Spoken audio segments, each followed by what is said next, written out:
Good morning students, welcome back to your SS class. Student, आज हमारा जो rise of nationalism in Europe जो है उसका फोर्थ पार्ट रहेगा। अगर हम इस चैप्टर की बात करें तो इस चैप्टर के अंदर बेसिकली हमने जो हमारे जो पॉइंट हुए थे उसमें हमने फ्रेंच रेवोल्यूशन के बारे में देख लिया था और देखा था किस प्रकार से जो यूरोप था, आप कह सकते हो यूरोप जो था उसके अंदर जो ये राष्ट्रवाद की फीलिंग थी, आप कह सकते हो नेशनलिज्म की एक फीलिंग थी, वो किस प्रकार से क्रिएट हुई, एमर्ज हो रही थी। उन सब चीजों को हम डिस्कस कर चुके थे। ठीक है। लास्ट जो टॉपिक हम पिछले वीडियो लेक्चर में डिस्कस कर रहे थे वो था हमारा revolutionaries and the age of the revolution. ठीक है। हमें बात करनी है 1830 से 1848 की। तो 1830 से 1848 का टाइम पीरियड ही हमारा टोटल जो है वीडियो लेक्चर के अंदर रहेगा। ठीक है। जब भी हम किसी नए टॉपिक की बात करेंगे ना तो कोशिश रहेगी कि वो टॉपिक जो होगा 1830 से 1848 के बीच का रहेगा। ठीक है। तो आगे जो अब हमें नेक्स्ट टॉपिक जो आज की वीडियो लेक्चर से हम शुरू करेंगे वो करेंगे the romantic imagination and national feeling. ठीक है। अब इसका मतलब क्या होता है? इसका मतलब ये होता है कि अगर हमें किसी चीज को जीतना है तो जरूरी नहीं है कि हम उसके लिए वॉर का ही यूज करें या आप कह सकते हो उसके लिए हम प्रोटेस्ट ही करें। कई बार सिचुएशन ऐसी भी क्रिएट हो जाती है कि हम जो रोमांटिक इमेजिनेशन है, इट मीन्स नेशनल फीलिंग को क्रिएट करने के लिए पोइटिक जो थिंग्स होती हैं, आर्टिस्टिक जो थिंग्स होती हैं, उनका यूज भी करते हैं ताकि नेशनल फीलिंग्स को क्रिएट किया जा सके। ठीक है। तो जो नेक्स्ट टॉपिक आज की वीडियो लेक्चर का जो शुरुआती टॉपिक होगा वो होगा romantic imagination and national feeling. उसके बाद हम जो डिस्कस करेंगे वो करेंगे hunger, hardship and popular revolt. ठीक है। जो कि यूरोप के अंदर फैल गया, तो उसको पढ़ेंगे। और ये टाइम पीरियड भी आपका 1830 से लेकर 1848 के टाइम पीरियड के बराबर होगा। फिर 1848 के अंदर जो लिबरल्स पीपल है, लिबरल पीपल कौन थे? All the professional of the middle class and you can say educated person. ठीक है। उन्होंने जो रेवोल्यूशन क्रिएट की नेशन स्टेट के लिए 1848 के अंदर, उसके बारे में डिस्कस करेंगे। देन हम जर्मनी, इटली और ब्रिटेन, इनके केस को डिस्कस करेंगे, इनके यूनिफिकेशन को डिस्कस करेंगे। देन नेशन को विजुलाइज किया गया, क्योंकि नेशन एक तरीके से नेशन को कंक्रीट फॉर्म प्रोवाइड की गई, वो किस प्रकार से प्रोवाइड की गई, इन सब चीजों को डिस्कस करेंगे। और जो लास्ट टॉपिक रहेगा नेशनलिज्म इन एंड इंपीरियलिज्म, ये रहेगा। बाकी बचे जो पार्ट है वो हमारे ये हैं। अब देखते हैं कि आज के टॉपिक, आज की वीडियो लेक्चर में हम कितना कवर कर पाएंगे। सबसे पहला जो टॉपिक है हमारा the romantic imagination and national feeling. अब स्टूडेंट इस बात को ध्यान रखना, रोमांटिक इमेजिनेशन की वजह से नेशनल फीलिंग किस प्रकार से क्रिएट होती है। जैसे ही आपके सामने ये वर्ड आ जाता है तो आप हमेशा अपने माइंड में रखना कि इसके अंदर जो पोइट होते हैं, जो आर्टिस्ट होते हैं, इन्होंने महत्वपूर्ण भूमिका निभाई। इसके अंदर क्या होगा, इसके अंदर जो पोइट और आर्टिस्ट है वो इस प्रकार की पोएम्स का, इस प्रकार के सॉन्ग्स को क्रिएट करेंगे जिनकी वजह से नेशनल फीलिंग क्रिएट होती है। अब इसके लिए हमें क्या करना पड़ता है? इसके लिए करना पड़ता है कि हमें अपने फोल्क जो डांस होते हैं, फोल्क जो कल्चर होता है, उसको दिखाना पड़ता है। ठीक है। क्योंकि ऐसा माना जाता है कि अगर आपको कभी किसी एरिया के कल्चर के बारे में जानना है तो आप उसके जो विलेजेस होते हैं, कंट्री साइड एरिया जो होता है, वहां पर जाइए। आपको उस एरिया का रियल कल्चर वहां से मिलेगा। अगर आप सिटी में जाओगे, अगर आप टाउन में जाओगे तो आपको उस एरिया के कल्चर के बारे में कोई जानकारी नहीं होगी। ठीक है। इसके लिए आपको क्या करना चाहिए, कंट्री साइड जो एरिया होता है, विलेजेस जो एरिया होता है, वहां पर जाइए। आपको ट्रू जो पिक्चर है कल्चर की वहां से मिलेगी। ठीक है। तो जो ये रोमांटिक इमेजिनेशन को बढ़ावा दिया गया वो इन पोइट्स और आर्टिस्ट के माध्यम से दिया गया। और इन्होंने क्या किया, आसपास के जितने भी छोटे छोटे एरियाज थे वहां पर जो फोल्क डांस थे, फोल्क हीरो थे, फोल्क सॉन्ग जो थी, या जो डिफरेंट स्टोरीज थी, जो जो स्टोरी ये बताती है कि आपके पास्ट में आपको गर्व करना चाहिए, ना कि आपको ये मानना चाहिए कि आपका पास्ट अनसिविलाइज्ड था। ठीक है। यू आर बैकवर्ड, ये मत मानो, क्योंकि आपके पास में कोई ना कोई ऐसा इंसान रहा होगा जिसने कल्चर के, जिसने एक महत्वपूर्ण भूमिका निभाई होगी किसी न किसी तरीके से। तो उनके माध्यम से जो नेशनल फीलिंग क्रिएट की गई वो आपका रोमांटिक इमेजिनेशन का पार्ट होगा। तो इसी चीज को आगे पढ़ते हैं। तो अगर हम बात करते हैं नेशनलिज्म की डेवलपमेंट की, ये केवल वॉर और टेरिटोरियल एक्सपेंशन के माध्यम से ही नहीं आया, बल्कि अदर जो फैक्टर्स थे उन्होंने भी महत्वपूर्ण भूमिका निभाई। मीन्स देश नेशन स्टेट होना चाहिए, वहां का रूलर जो है वो आम जनता के द्वारा चूज किया जाने वाला होना चाहिए। इस प्रकार की जो फीलिंग्स थी वो जस्ट ओनली आपकी युद्ध और टेरिटोरियल एक्सपेंशन की वजह से ही नहीं आई, बल्कि ये आई आपकी नेशनलिज्म की ये आपकी अदर फैक्टर्स की वजह से आई। कल्चर जो है उसने एक महत्वपूर्ण रोल निभाया इस आइडिया के अंदर। ठीक है। अब कल्चर के अंदर हम क्या करेंगे, आर्ट, पोइट्री, स्टोरीज, म्यूजिक, ये सारी की सारी चीजें थी। इन सारी की सारी चीजों ने क्या किया, नेशनलिस्ट फीलिंग्स को क्रिएट करने में महत्वपूर्ण भूमिका निभाई। अब हमने फ्रेंच रेवोल्यूशन के दौरान में पढ़ा था लिबर्टी को या फ्रीडम को हमने क्या किया, फीमेल फिगर के अंदर या कह सकते हैं फीमेल एलेगोरी के माध्यम से रिप्रेजेंट किया। ठीक है, फीमेल के माध्यम से रिप्रेजेंट किया। अब देखिए कि हमने क्या किया, एक एब्स्ट्रैक्ट आइडिया को एक कंक्रीट फॉर्म दे दी। ठीक है, एक फीलिंग को हमने क्या किया, एक कंक्रीट फॉर्म प्रोवाइड कर दी। कल्चर यही चीज क्रिएट करता है। तो आप सबने पढ़ा है कि यूरोप के अंदर क्या सिचुएशन थी, राजा का अधिकार होता था, बट उसके अंदर जो पॉपुलेशन थी वो मल्टी कल्चर को फॉलो करने वाली, मल्टी लैंग्वेज को बोलने वाली पॉपुलेशन रहती थी। ठीक है, अब उसकी वजह से कभी भी वो अपने आप को एक नहीं मानते थे। अब देश के अंदर जब वो मानेंगे कि भाई ये देश हमारा है और हम सब इस देश के व्यक्ति हैं, हमें इसके लिए प्रयास करना चाहिए, जब ये फीलिंग क्रिएट होगी तभी वो अपने आप को नेशन स्टेट में कन्वर्ट कर सकते हैं, तभी ये मोनार्की को खत्म कर सकते हैं। तो इसलिए कल्चर जो है उस चीज की, उस फीलिंग को कंक्रीट फॉर्म देने के लिए एक महत्वपूर्ण भूमिका निभाता है। अब देखते हैं रोमांटिसिज्म क्या होता है। A cultural movement which sought to develop a particular form of nationalist sentiment.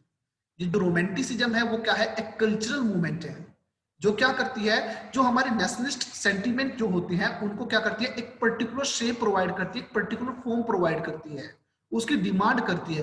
वो जो प्रोसेस होती है, वो जो मूवमेंट होती है, जो नेशनलिस्ट फीलिंग्स को क्रिएट करती है, वो आपकी रोमांटिसिज्म कहलाती है। राइट स्टूडेंट्स, अगर मैं रोमांटिक आर्टिस्ट और पोइट की बात करता हूं, they always criticise the reason and science. अब हमेशा ध्यान रखना, जब कभी भी हम मैथ्स और साइंस की बात करते हैं वो हमेशा रीजन की बात करेंगे। ठीक है, अगर 2 और 2 4 होते हैं उसका पर्टिकुलर रीजन होता है। ठीक है, बट अगर मैं रोमांटिक आर्टिस्ट की बात करता हूं तो उन्होंने क्या किया, उन्होंने रीजन और साइंस को तो क्रिटिसाइज किया, उसकी जगह फोकस किसके ऊपर किया, इमोशंस के ऊपर। ठीक है, उसके ऊपर क्या फोकस किया, इमोशंस के ऊपर फोकस किया, मिस्टिकल फीलिंग्स के ऊपर फोकस किया, ताकि इमोशन के माध्यम से ही नेशनल फीलिंग क्रिएट की जा सकती है। ठीक है, इसलिए तो रोमांटिक आर्टिस्ट और पोइट्स जो थे उन्होंने क्या किया, इमोशंस के ऊपर फोकस किया और उनके माध्यम से ही उन्होंने क्या किया, ये नेशनलिज्म की जो फीलिंग थी उसको क्रिएट किया। ठीक है, जितने भी रोमांटिक आप कह सकते हो आर्टिस्ट या पोइट्स रहे, उन्होंने क्या किया, folk song, folk poetry, folk dance, इन सब के माध्यम से नेशनलिज्म की फीलिंग को क्रिएट किया, क्योंकि इनके माध्यम से ही पता चलता है कि वास्तव में हमारा कल्चर क्या है। और इस कल्चर को जब हम इसको अपना कल्चर मानेंगे तो हमारी उसके प्रति एक जो आप इसको फीलिंग क्रिएट होगी, इमोशंस क्रिएट होंगे कि ये हमारी चीज है और उसके लिए हमें स्ट्रगल करना चाहिए। तो ये जो रोमांटिक आप कह सकते हो रोमांटिसिज्म जो है वो एक महत्वपूर्ण भूमिका निभाता है हमारे नेशनलिस्ट सेंटिमेंट को जागृत करने में। जो नेशनल फीलिंग्स थी उनको कैसे जीवित रखा, through music and language. Language और म्यूजिक के माध्यम से जो नेशनल फीलिंग थी उनको जीवित कराया गया। ठीक है, अब देखते हैं जो लैंग्वेज है वो किस प्रकार से महत्वपूर्ण भूमिका निभाएगी, अभी देखते हैं। अब यहां पर इसने एग्जांपल दिया है करोल क्रुप्स्की का। He celebrated the national struggle through his operas. Operas होते हैं नाटक, उसने अपने नाटक, म्यूजिक और जो फोल्क डांस है उनके माध्यम से। अब यहाँ पर 2 डांस का वर्णन किया गया है जो कि पोलैंड के अंदर थे, जैसे कि पोलोनियस एंड मजूरका। ये जो दोनों डांस हैं, ये दोनों डांस पोलैंड के हैं। ठीक है, तो इसने क्या किया, नेशनल स्ट्रगल को अपने ओपेरा और म्यूजिक और जो फोल्क डांस था उनके माध्यम से क्रिएट किया। उसके माध्यम से उसने क्या किया, नेशनल स्ट्रगल को बढ़ावा दिया। ठीक है, लैंग्वेज भी एक महत्वपूर्ण भूमिका निभाती है नेशनलिस्ट सेंटिमेंट को जागृत करने के लिए। और कई बार तो क्या हुआ, लोगों ने क्या किया, लैंग्वेज को एज ए वेपन के रूप में यूज किया सामने वाले के साथ प्रोटेस्ट करने के लिए। ठीक है, ये एक महत्वपूर्ण थिंग होती है। जैसे कि रशियन लैंग्वेज हर जगह पर इंपोज कर दी गई। ठीक है, तो बहुत सारे पोलैंड के जो व्यक्ति थे, अब रशिया ने पोलैंड पर अधिकार कर लिया और पोलैंड के ऊपर क्या किया, उसने रशियन लैंग्वेज को इंपोज कर दिया। बट जो पोलैंड के मेंबर्स थे उन्होंने क्या किया, उसको एज ए वेपन का यूज के रूप में यूज किया प्रोटेस्ट के लिए। जितने भी पोलैंड के क्लर्गी पर्सन थे, जितने भी पादरी वर्ग थे, उन सब व्यक्ति ने क्या किया, अपनी इस लैंग्वेज को, पोलिश लैंग्वेज को क्या किया, एज ए वेपन के रूप में यूज किया, ताकि वो नेशनल जो इन व्यक्तियों को रेसिस्ट कर सके, ताकि वो इन व्यक्तियों को क्या कर सके, इन व्यक्तियों के खिलाफ प्रोटेस्ट कर सके। तो इस तरीके से लैंग्वेज जो है वो एक महत्वपूर्ण भूमिका निभाती है नेशनलिस्ट सेंटिमेंट के लिए।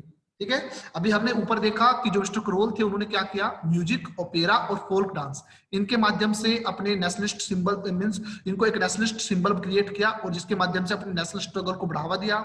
ऐसे ही लैंग्वेज किस प्रकार से एक महत्वपूर्ण भूमिका निभाती है। रशिया ने पोलैंड के हिस्से पर अधिकार किया था, पोलैंड पर जैसे अधिकार कर लिया था तो उस पर उसने क्या किया, रशियन लैंग्वेज को इम्पोज कर दिया था। बट वहां के क्लर्की पर्सन जो थे, जब कभी भी वो बातचीत करते थे, जब कभी भी वो ऑफिशियल अपनी रिलीजियस डिक्लेरेशन करते थे, वो हमेशा किस लैंग्वेज को यूज करते थे, पोलैंड की जो लैंग्वेज थी लोकल पोलिश लैंग्वेज, उसका यूज करते थे। ठीक है, इस तरीके से वो क्या कर रहे थे, इसके माध्यम से वो रशिया के खिलाफ प्रोटेस्ट कर रहे थे। ठीक है, तो यही कारण क्या हुआ, a large number of priest and bishops they were put in jail. ठीक है, जेल में क्यों डाल दिया गया, क्योंकि यही व्यक्ति क्या कर रहे हैं, प्रोटेस्ट कर रहे हैं लैंग्वेज के माध्यम से। और कई व्यक्तियों को तो साइबेरिया भेज दिया गया रशियन अथॉरिटी के द्वारा एज ए पनिशमेंट कि फॉर देयर रिफ्यूजल और to preach in the Russian, क्योंकि वो रशियन लैंग्वेज को का प्रचार प्रसार नहीं कर रहे हैं, बल्कि वो क्या कर रहे हैं, वो पोलिश लैंग्वेज का प्रचार प्रसार कर रहे हैं। इसलिए उन्होंने क्या किया, उनमें से कुछ व्यक्तियों को तो जेल में डाल दिया गया और कुछ व्यक्तियों को साइबेरिया भेज दिया गया। ठीक है, तो इस तरीके से आप देख सकते हो कि लैंग्वेज जो है उसने भी नेशनल फीलिंग्स को क्रिएट करने में महत्वपूर्ण भूमिका निभाई और इवन प्रोटेस्ट के लिए वो प्रोटेस्ट का सिंबल माध्यम भी बन गई।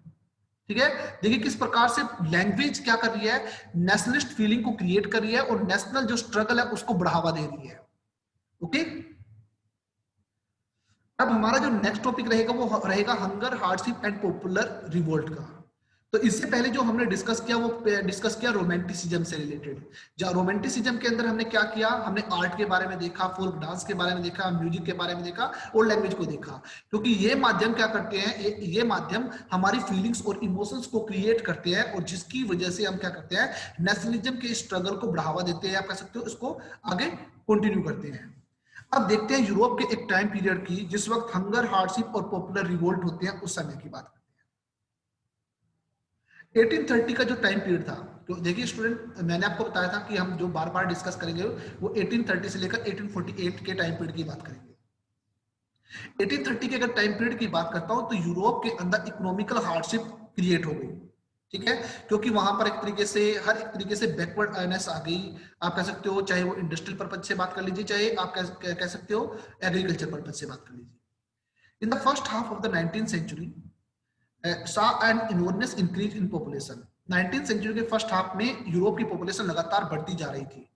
ठीक है, मैक्सिमम कंट्री के अंदर क्या था, एम्प्लॉयमेंट कम थी, जॉब सीकर ज्यादा थे, मींस जॉब अचीव करने वाले व्यक्तियों की संख्या ज्यादा थी और एम्प्लॉयमेंट जो थी वो कम थी। पॉपुलेशन जो रूरल एरिया की थी वो लगातार क्या कर रही थी, वो रूरल एरिया को छोड़कर अर्बन सेंटर में माइग्रेट होती जा रही थी, जिसकी वजह से अर्बन सेंटर ओवर पॉपुलेटेड हो गई। अब इतने व्यक्तियों को रहने के लिए जगह भी चाहिए, बट उनके पास कोई जॉब नहीं है, तो मैक्सिमम पीपल कहां पर रहने लगे, स्लम एरिया के अंदर रहने लगे। अब देखिए क्या था, 1830 का टाइम पीरियड जो था इकोनॉमिकल हार्डशिप का टाइम पीरियड था यूरोप के अंदर। ये आपका हंगर, हार्डशिप और पॉपुलर रिवोल्ट से रिलेटेड बनेगा, आपके पास क्वेश्चन भी आ सकता है इसके बारे में। तो आप इसमें सबसे पहले तो यही लिखोगे कि 1830 का जो टाइम पीरियड था वो था ग्रेट इकोनॉमिकल हार्डशिप का टाइम पीरियड। अब था कैसे, सबसे पहला रीजन था कि first half of the 19th century के अंदर क्या हुआ, पॉपुलेशन इंक्रीज हुई। दूसरा क्या था, अनएम्प्लॉयड पर्सन की संख्या बढ़ गई, एम्प्लॉयमेंट कम थी, जॉब सीकर की संख्या ज्यादा थी। वो भी कैसे हुई, रूरल एरिया के मैक्सिमम पॉपुलेशन कहां पर आने लगे, रूरल एरिया को छोड़कर अर्बन सेंटर में आने लगे।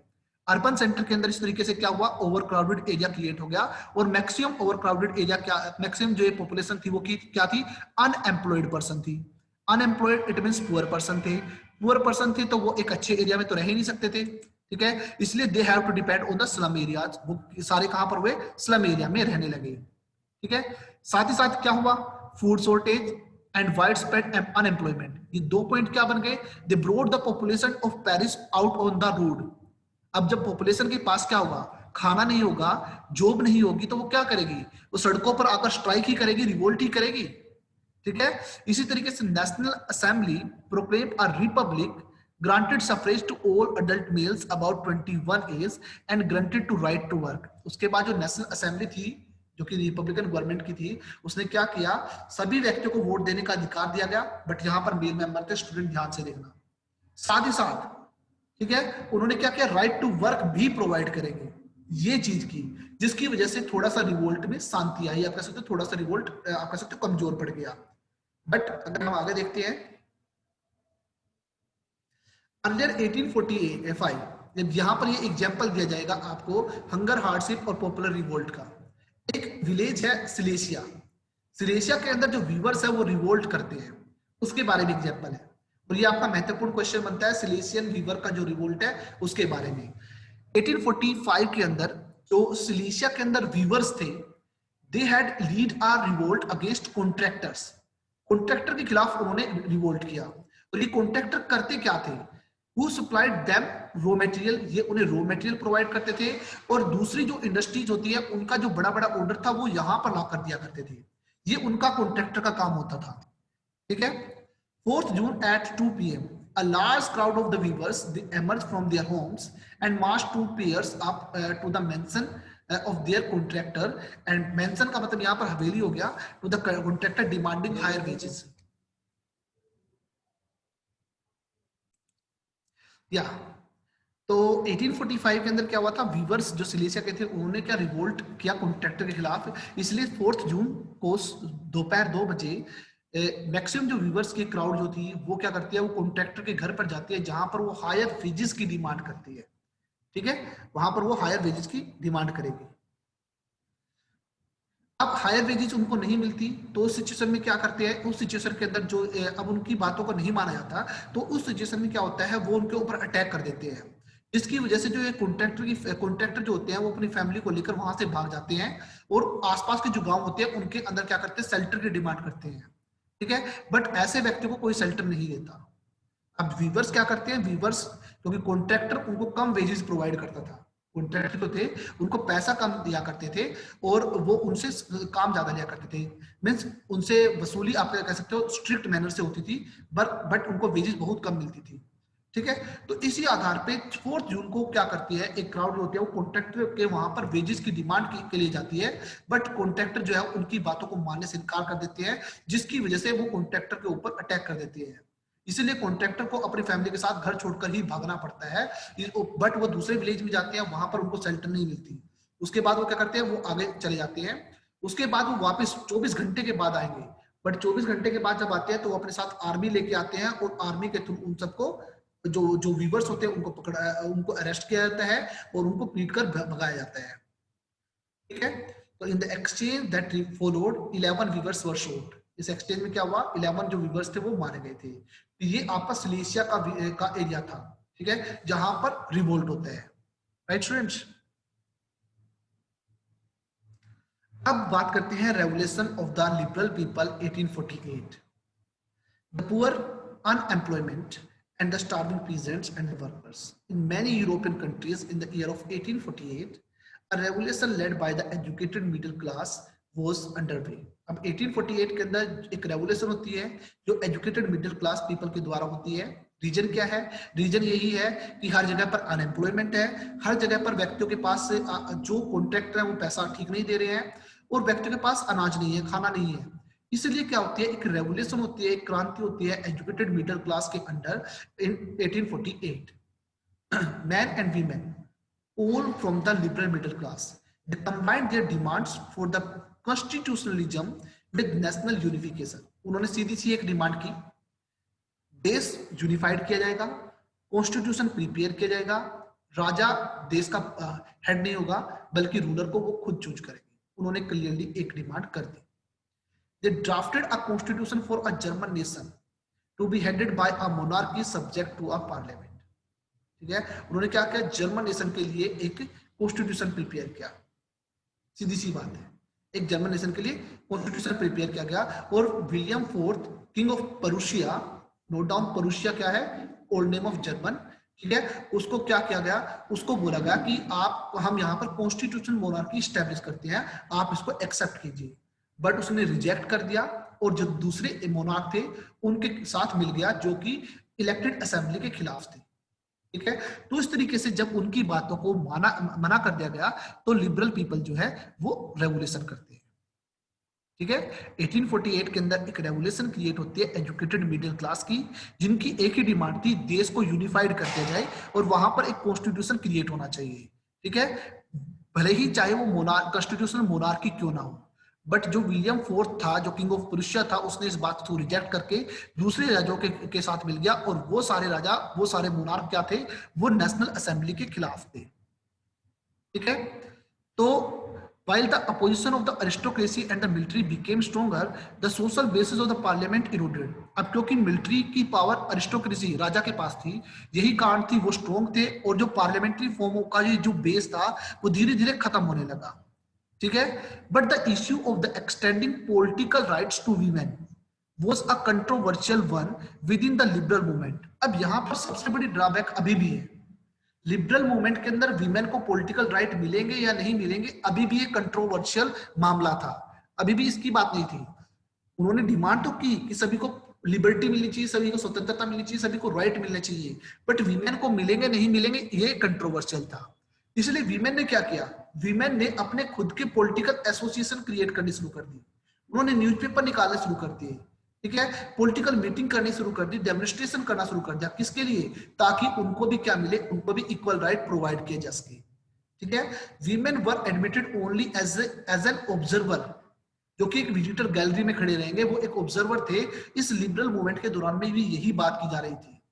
ठीक है, जो मोनार्क थे, they were beginning to realize that the cycle if revolution and depression could be ended by granting concession to the liberal nationalist revolutionary। अब जो मोनार्की थे, उन्होंने ये बात समझ ली थी, अगर हमें इसको खत्म करना है तो इसके लिए हमें क्या करना पड़ेगा, इन व्यक्ति को राइट प्रोवाइड करने पड़ेंगे, नहीं तो क्या होगा, रेवोल्यूशन होती रहेगी, हम उसे दबाते रहेंगे, रेवोल्यूशन होती रहेगी, हम उसे दबाते रहेंगे।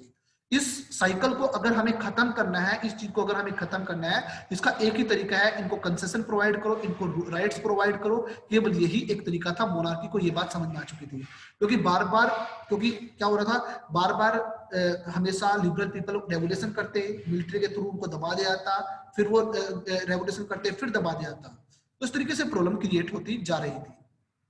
ठीक है, अब जो नेक्स्ट लेक्चर, जो नेक्स्ट वीडियो में हम यही बात डिस्कस करेंगे, the making of the Germany and Italy.